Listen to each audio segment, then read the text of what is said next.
the trophies that were given back in the early 19th century, whenever. I'm just wondering, did any of them show up over the years, or they were won outright, weren't they? Any turn up? Many of them were melted down and sold, probably. Yeah, one or two. John Leach was very diligent in searching out the people who might have won them, and one or about 3 or 4 have turned up. Six. Yeah. And not really from the 19th century, are they, John? 2 of them are. 2 of them, yeah. The North Shannon, No. that's 18 or something. Yeah. And then there was another one which Alan Smith went outside during the war, went off to England, and so they came back in the mid-90s. We got them back in the mid-90s, thanks to Sid Shine, who put me on to Anne Allen, his daughter, who I wrote this letter to. Didn't hear anything for months and months, and then the following year got this lovely letter back saying, would love to come over and be presented, and that's what they did. Yeah. So Joyce Green was the one who gave the North Shannon Yes. regatta. Yeah. And Posey Goodbody gave me one that they had won outright. I got a number from for the North Shannon from McGann's. Some of them were small trophies. And the Tom Feely's son gave us a trophy he had won. So we got some back, but none of them were gold.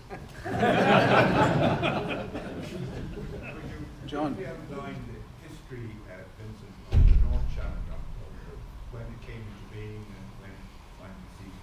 Okay, the North Shannon was founded about 1896, and it was, I suppose, started by the Lloyds and others who were living in that area, sort of landed gentry, I suppose. And they found some like-minded people, and sort of like-minded people came together. They actually formed the club, sailing on Lough, and in turn then they built a clubhouse there, which was, if I could say it, more modest than the original clubhouse was built here. It was really a corrugated iron structure with a corrugated iron front on it that could be lifted up so that people could shelter underneath the canopy when it was raining and so on. So the club continued then for many years, holding a regatta every year. They weren't much into rowing as much as just the sailing, and then when the motorboating came in, they were holding motorboat races as well. And over time, I think that they moved to various other locations, but ended up when Lord Granard became the Commodore, and he wanted them to sail on the lake in front of his castle, and that lake was really too small for the big boats. And all the Lough people said, no, we're not going to come to this place, it's too small, the racing's rubbish. And so the sailing fell away, but the motorboat racing still continued on for a few more years after that. And then I think the people found that the motorboat racing was, you had to have your mechanic and whatever, and that became very expensive, and that fell by the wayside when the Second World War came. That's broadly it, but it was a club that ran not only regattas, but they actually had weekly racing on various occasions. You know, when there were enthusiastic people involved. Yeah, so they did have weekly racing. So they were they sailed in keel boats, in the 18-footers, and in the Shannons. So that's a quick summary. Yeah. And of course revived in the 1980s and continues to be operated by the Murtagh family. Well, John was responsible for its revival. Yeah. Dermot Mara. That's right. Yeah. We used to sail then from Beaufin out of Drummond Harbour for a number of years. Any more questions? I'm not sure if anyone knows anything much about Barley Harbour. It's a place I sailed out of when I was a kid, but I believe it might have been a folly harbour. Is that true, or does anyone know anything about Barley that? Harbour is built from the stones taken from some of the bridges on the Royal Canal, and it was owned by a man called Eben Hamilton QC, who bought that whole area and bought half of Inch Clare and owns Priest Island. And he gave licenses for those houses to be built near it. So he actually owns that harbour, and it's operated under licence by West Longford County Council, which Waterways Ireland discovered when they decided they'd put marina there. They didn't own the property. But it was built for the enjoyment of the people of the area.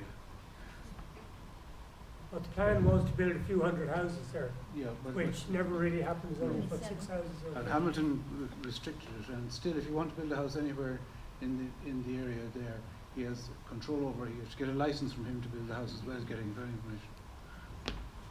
And because it was built by the county council, if you ever go in there, it was built from the shore, so there's a big rock in the middle to be aware.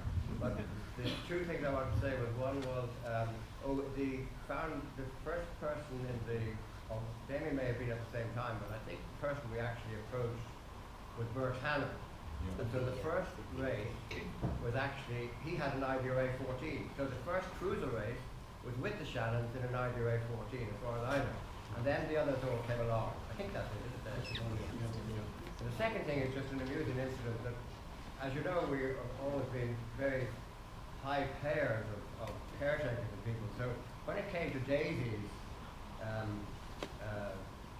time when she had to retire, the club had a quick around and we bought her a black and white television as her redundancy. And it was entrusted to the Leach family to look after until we presented out here. So I went to Abbey House, and lo and behold, did little Garrett knock it over. So I had to pay the next record.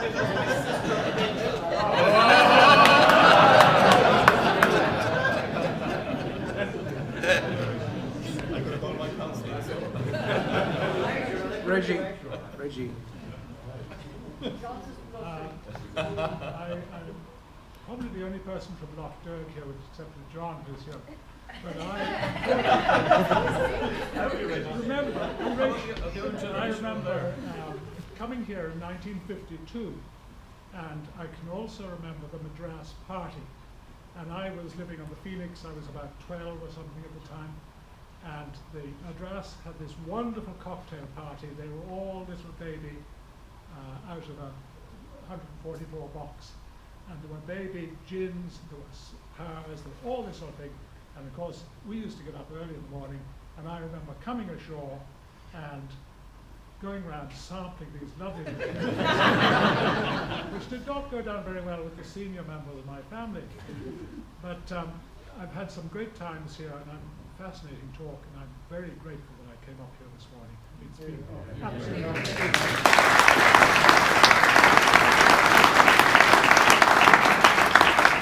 Any more questions or comments?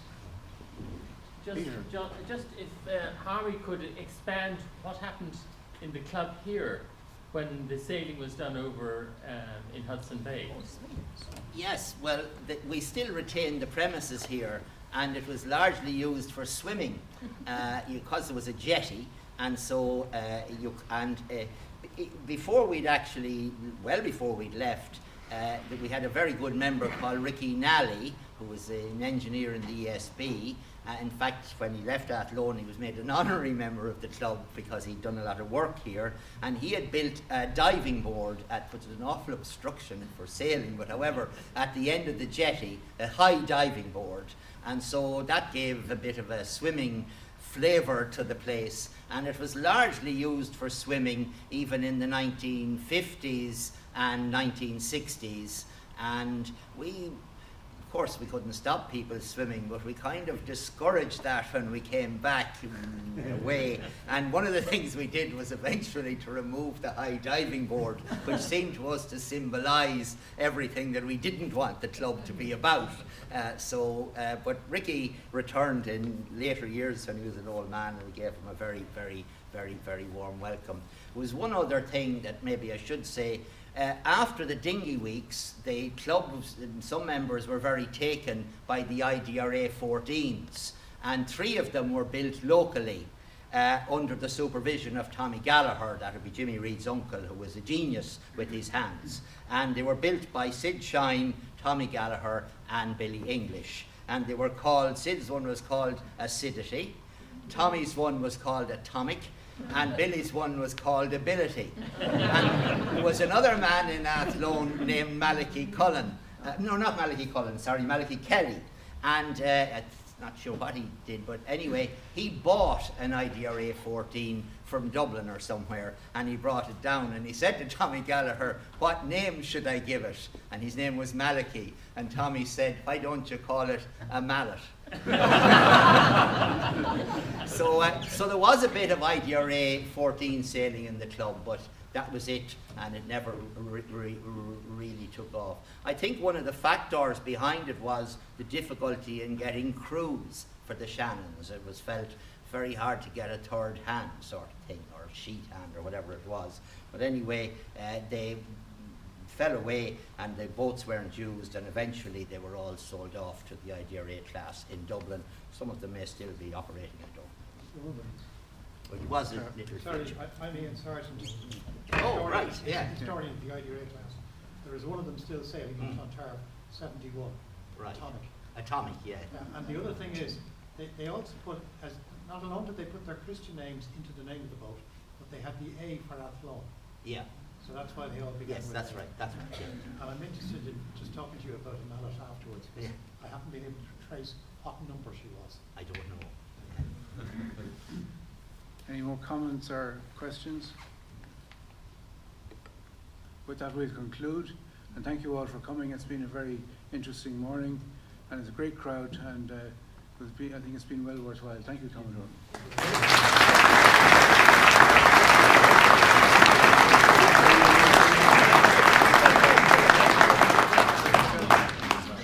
So listen, just on behalf of everybody here, I'd like to thank all of the speakers. Absolutely fantastic. I think it gives it shows how the club has changed over time, and we all know how it's continuing to change with the introduction of cruisers, now with SBs. It's always changing, and hopefully always for the best.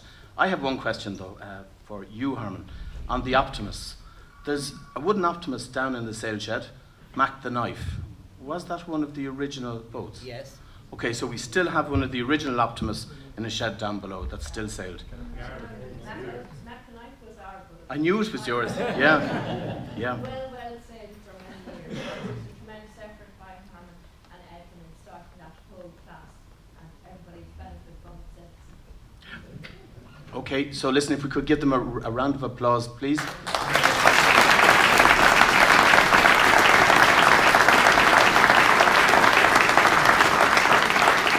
Just have John is just going to present the speakers a little thank you.